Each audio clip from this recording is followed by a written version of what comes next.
What's going on, guys? Welcome back to your 44th C++ tutorial, and in this tutorial I'm going to be teaching you guys about a couple things, specifically about the keyword const, which stands for constant. Now, whenever you use the keyword const, it means that whatever you use it on, you typically use it on variables and stuff. It means that that variable remains constant throughout your program, aka it can't be changed or modified in any way. So let's go ahead and take a quick look at that. Say you have an integer variable x and you set it equal to 3 whenever you first make it. And then later on you want to change it to something like 5. Well, your program is just going to run fine, and whenever you try to print out x or use it in any other way, it's going to run perfectly fine as expected. So what the constant keyword does, and that constant keyword is C-O-N-S-T. Whenever you're creating something, you put the constant keyword in there, and it's pretty much telling your compiler, alright, now whenever I create this variable, I'm going to set it equal to value, and I don't want you to change it for the rest of the program.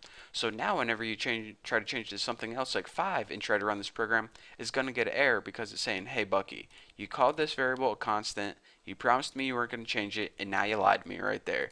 So that's why I'm giving you an error. So that's basically what the constant keyword does. It makes sure that whatever is constant is unable to be modified. So that being said, later on in your programming, you're going to learn that some objects you create, you don't want them to be able to be modified. Some objects are just regular objects, and other objects you want constant. You don't want them to be able to change. So you use this constant keyword whenever you create an object.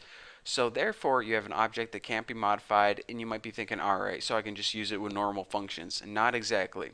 Whenever you have a constant object, you can't call regular functions with them. You can only call functions that they themselves are constant. So constant objects need constant functions.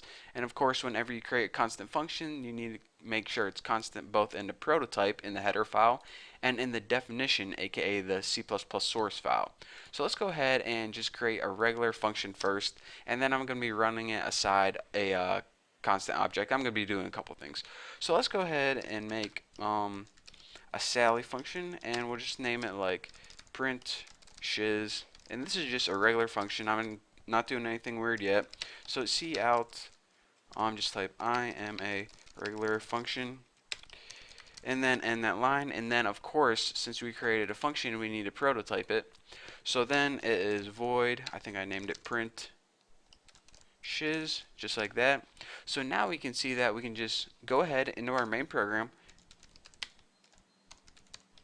create a Sally object, and then we can use that sal object to call our regular functions such as print shiz, just like that. And whenever we run it, everything's going to go smoothly. It's going to print out I'm a regular function. So I did that, and we already know that. So let's go ahead and jump into constant objects.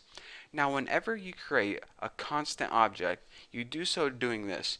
Throw your keyword const before you create your object, and everything else is basically exactly the same. You type what class you want it to be from, and also what your name, your object, like const object. Looks like a pretty good name. So you're saying, alright, all I need to do is const object, and then I can go ahead and call my other methods like print shiz. Well, whenever we try and do this, we get an error message because it's saying, alright, you created an object that it was constant, and you try to use a function that wasn't constant. See, this function isn't constant, it's just a regular function. So we need to build special constant functions whenever we create a constant object. So we're saying, alright, let's go ahead and do that then.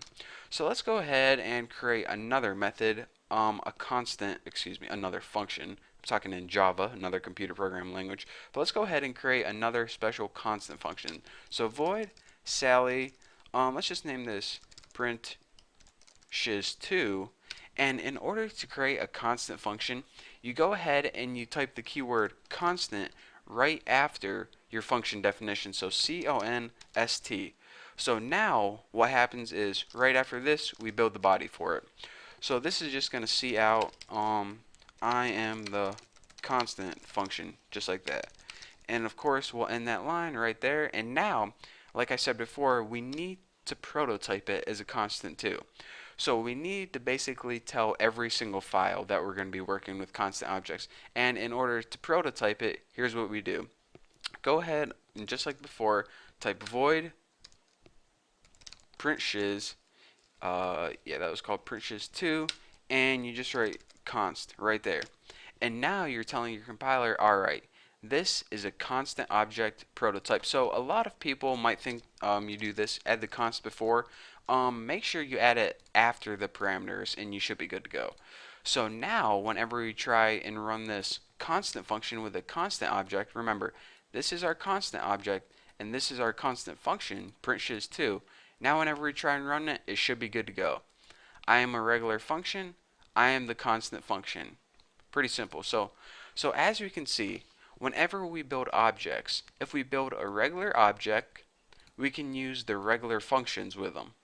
Whenever we build a constant object, we're telling our C++ compiler, alright, this object, we don't want anything to be able to modify it or change it. So it told us, alright, I can do that, but you need to build me some constant functions.